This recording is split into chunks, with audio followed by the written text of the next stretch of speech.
Just in case you're wondering how your mirrors are stuck to the wall, this is the scientific, these guys are like scientists. And that is what it looks like, big tar balls.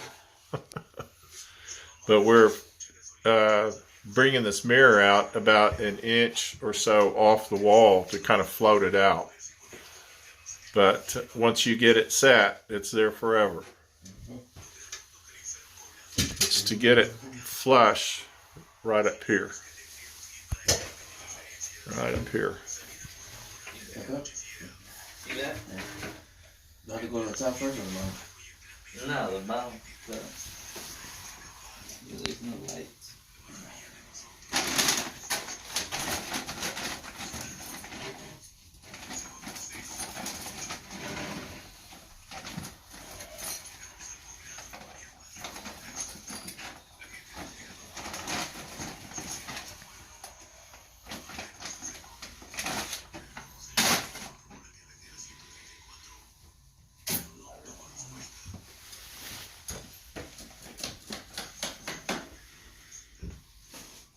Alright.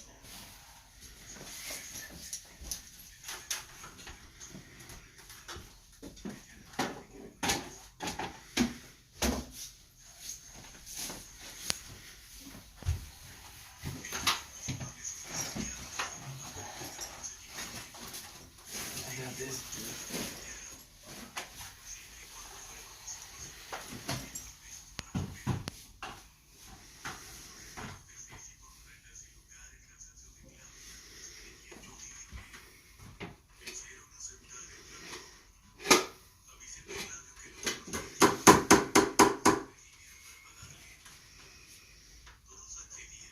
One of the things about putting mirror or anything in an old house like this house was built in the 50s. It's a mid-century modern house.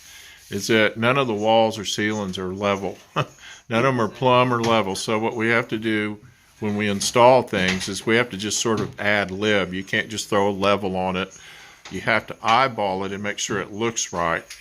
The other thing about the material that they're using to stick these mirrors with is that it's got enough flexibility in it.